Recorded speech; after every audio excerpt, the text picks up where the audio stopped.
ஆண்டவராய் இயேசு கிறிஸ்துவின் கனிவான நாமத்திலே உங்கள் யாவருக்கும் அன்பினால் வாழ்த்துக்கள் கூறி இன்றைய தியானத்திற்கு உங்களை தயவோடு அழைக்கிறோம். இன்றைய தியான பகுதி 1 சாமுவேலின் புஸ்தகம் 17ஆம் அதிகாரம். 1 சாமுவேல் 17ஆம் அதிகாரம். தியான வசனம் 1 சாமுவேல் 17ஆம் அதிகாரம் 58ஆம் வசனம்.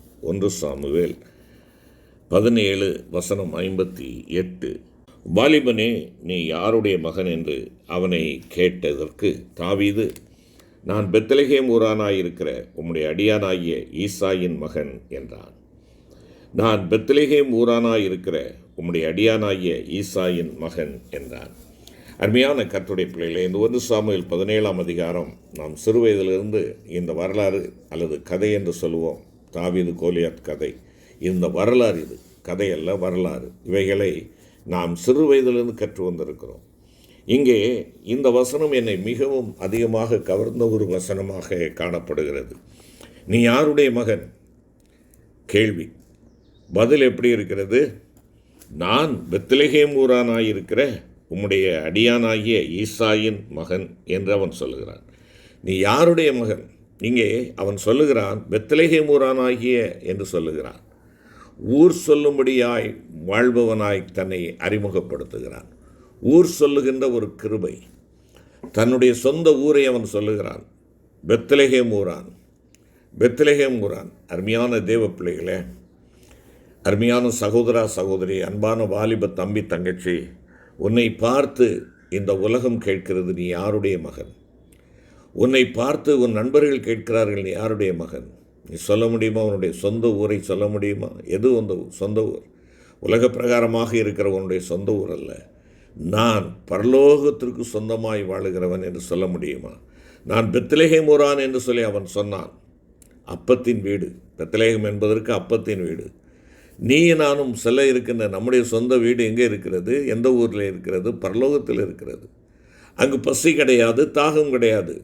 ஆகையினால் எல்லாருக்கும் போஜனம் கொடுக்கின்ற அந்த ஜீவ அப்பமாகிய ஆண்டவராகிய இயேசு கிறிஸ்து இருக்கிற ஒரு இடம். அருமையான கர்த்தருடைய பிள்ளைகளே, நான் பரலோகத்தான். பரலோக தகப்பனாகிய இயேசு கிறிஸ்துவனுடைய பிள்ளை என்று நீ நானும் சொல்ல வேண்டும். இங்கே அதைத்தான் தாவீது சொல்லுகிற வார்த்தை நமக்கு கற்றுக் கொடுக்கிறது. நான் பரலோகத்திற்கு சொந்தமானவன். நீ எந்த ஊரான்?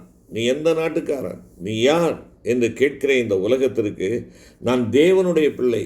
எந்த தேவனுடைய பிள்ளை? பரலோகத்தில் வீற்றிருக்கிற தேவனுடைய பிள்ளை, பசியாற்றுகின்ற தேவனுடைய பிள்ளை, பசியில்லாத ஒரு வாழ்க்கை கொடுக்கின்ற தேவனுடைய பிள்ளை. ஊர் சொல்ல வாழ்ந்து வருகிறாயா? யோசித்துப்பார். உன்னுடைய நடவடிக்கைகள், உன்னை இழுக்கும் சக்திகள், உன்னை அரவணைத்து செல்லும் ஆட்கள் எல்லாம் பரலோகத்திற்கு நேராக கொண்டு செல்கிறவர்களாக இருக்கிறார்களா? இல்லை என்றால் பரலோகத்திற்கு எதிரடையான இடத்திற்கு கொண்டு செல்வதற்கு உன்னுடைய செயல்பாடுகள் காணப்படுகிறதா? தயவு செய்து சகோதரா சகோதரி, அன்பு தேவ பிள்ளையை, நீ உன்னை யோசித்துப்பார். ஊர் சொல்லும்படியாக நீ வாழ அழைக்கப்படுகிறாய்.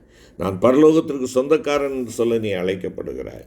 ரெண்டாவது அவன் சொல்கிறான், தகப்பன் பெயர் சொல்லும்படியாய் வாழ்பவனாக அவன் தன்னுடைய வார்த்தையை சொல்கிறான். பெத்லெகேம் ஊரானாயிருக்கிற உம்முடைய அடியானாகிய ஈசாயின் மகன் என்று சொல்லுகிறான். ஈசாயின் மகன். நான் பெத்லெகேம் ஊரான் மாத்திரமல்ல, பெத்லெகேம் ஊரானாகிய ஈசாயின் மகன். தன்னுடைய தகப்பனுடைய பெயருக்கு ஒரு கௌரவத்தையும் மரியாதையும் கனத்தையும் மகிமையும் கொடுக்கிற ஒரு பிள்ளையாக தாவீது இங்கே காணப்படுகிறான். நீ உன்னுடைய தகப்பனாகிய ஆண்டவராகிய இயேசு கிறிஸ்துவனுடைய பெயரை சொல்ல நீ அழைக்கப்படுகிறாய். ஜெஸ்ஸி அல்லது ஈசா என்று சொல்வதற்கு காட்ஸ் கிஃப்ட், கர்த்தருடைய கிருபை அல்லது கர்த்தருடைய நம்பிக்கை.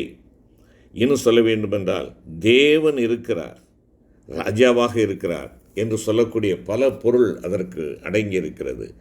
அருமையான கர்த்தருடைய பிள்ளையே, நீ சொல்ல வேண்டியது என்ன?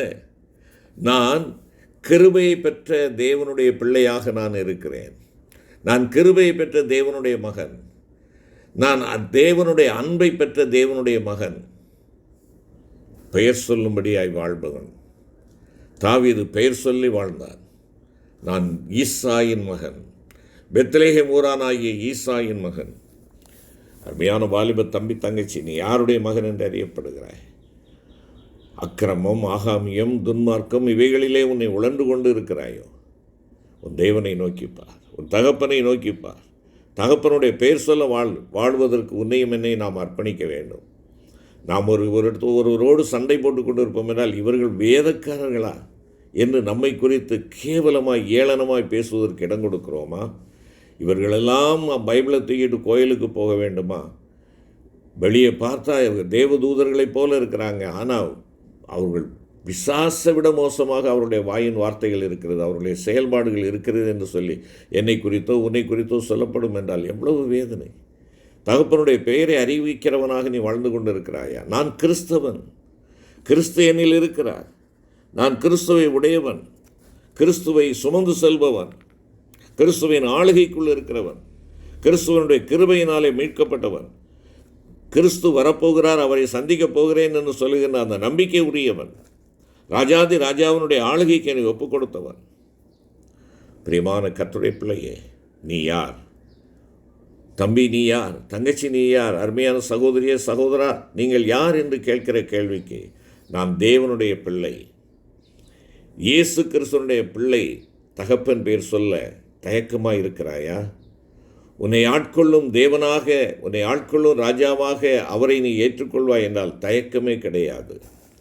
ஆம், ஊர் சொல்லும்படியாய் வாழ்ந்தவன், தகப்பன் பெயர் சொல்லும்படியாய் வாழ்ந்தவன், அது மாத்திரமல்ல வெற்றி வாழ்வு வாழ்ந்தவன். அவன் சவுலிடத்திலே தன்னுடைய காரியங்களை பகிர்ந்து கொண்டு இருக்கின்ற பொழுது அவன் சொல்லுகிறான், அவன் பெற்ற வெற்றிகளை, சிங்கத்தின் மேல் அவனுக்கு கிடைத்த வெற்றி, கரடியின் மேலே அவனுக்கு கிடைத்த வெற்றி, இவைகளை குறித்து அவன் என்ன செய்கிறான் சொல்லுகிறான். சொல்லிவிட்டு இந்த கோலியாத், இந்த பெலிஸ்தியன், இவனும் அந்த மிருகங்களிலே ஒன்றுக்கு சமமானமாக இருக்கிறார், ஆகையினாலே நான் வெற்றி பெறுவேன் என்பதாக அவன் சொல்லுகிறான். ஒரு வெற்றி வாழ்வு வாழ்ந்து கொண்டிருக்கிறவன். சிங்கத்தை அவன் கொன்று போட்டான், கரடியை கொன்று போட்டான்.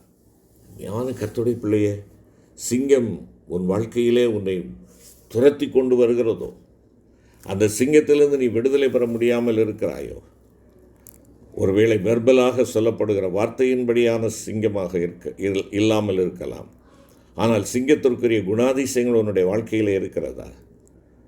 மூர்க்கம், கோபம், பெருமைக்குரிய ஒரு வாழ்வு, காட்டு ராஜா என்கிறதான ஒரு பெருமை, இவைகள் என்னிடத்தில் காணப்படுகிறதோ?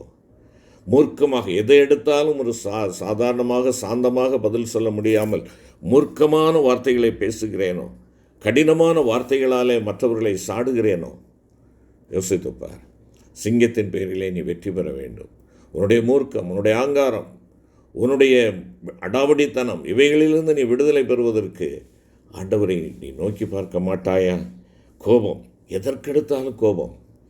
அருமையான கர்த்தருடைய பிள்ளையே, நான் சிங்கத்தின் மேல் வெற்றி பெற்றவன் என்று நீ சொல்ல முடியுமா?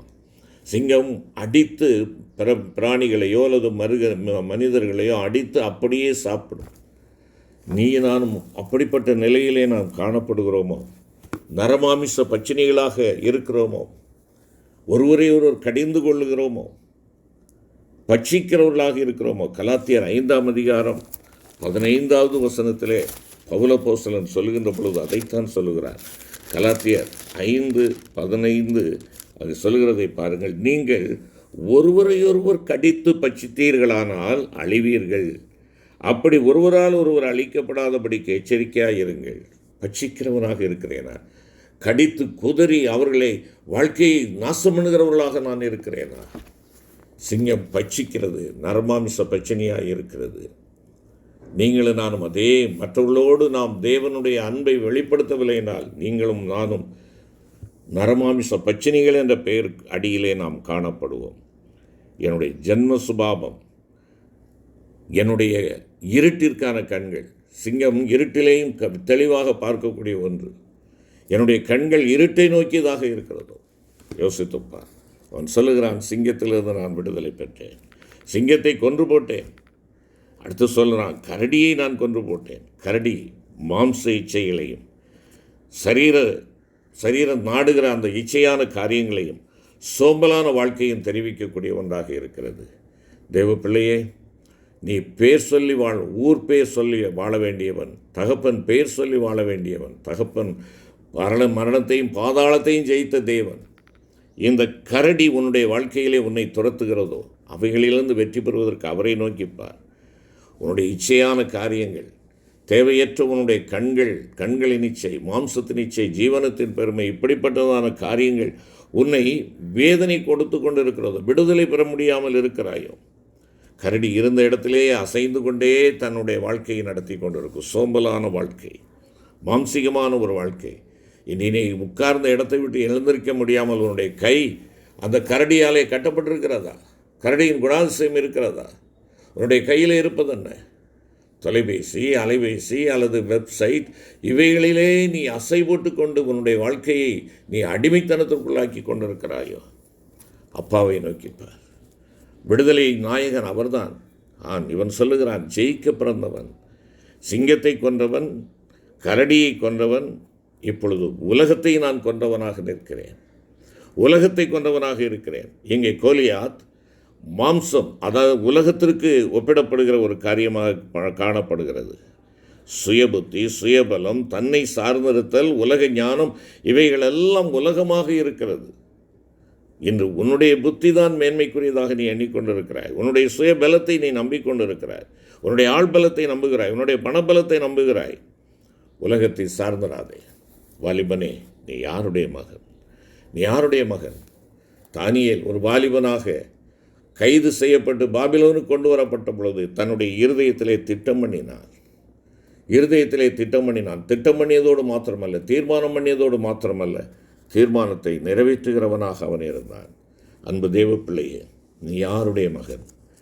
நான் பரலோக தகப்பனாகிய இயேசு கிறிஸ்துவனுடைய பிள்ளை என்று சொல்லக்கூடியவனாக நீ இருக்கிறாயா? ஆம், நீ உன் ஆண்டவருடைய, அந்த ஆண்டவர் உனக்கு என்று ஆயத்தம் பண்ணி இருக்கிற அந்த பரலோகத்துக்கு சொந்தக்காரன் என்பதை உன்னுடைய வாழ்க்கை தெரிவிக்கட்டும். நீ ஆண்டவராய் இயேசு கிறிஸ்துவனுடைய பிள்ளை என்பதை இந்த உலகம் அறிந்து கொள்ளும்படியாக உன் வாழ்க்கை வெளிப்படுத்தட்டும். நீ எல்லா காரியங்களிலும் வெற்றி உள்ள ஒரு வாழ்க்கை வாழுகிறவன் என்பதை வெளிப்படுத்தட்டும். ஜெபிப்போம். கிருபை நிறைந்த ஆண்டவரே, கற்றுக்கொண்டவைகளிலே நிலைத்திருக்க நீர் எங்களுக்கு கிருபை தாரும். ஆண்டவரே, விடுதலை பெற்றவர்களாக நாங்கள் பெயர் சொல்ல வாழுபவர்களாக, அப்பாவினுடைய பெயர், அப்பாவுடைய ஊர், எங்களுடைய குணாதிசயம், இவைகளை நாங்கள் வெளிப்படுத்துகிறவர்களாய் காணப்பட எனக்கும் எங்களுக்கும் கிருபை தாரும். மீட்பர் இயேசுவின் மூலம் வேண்டிக் கொள்கிறோம் பிதாவே. ஆமென்.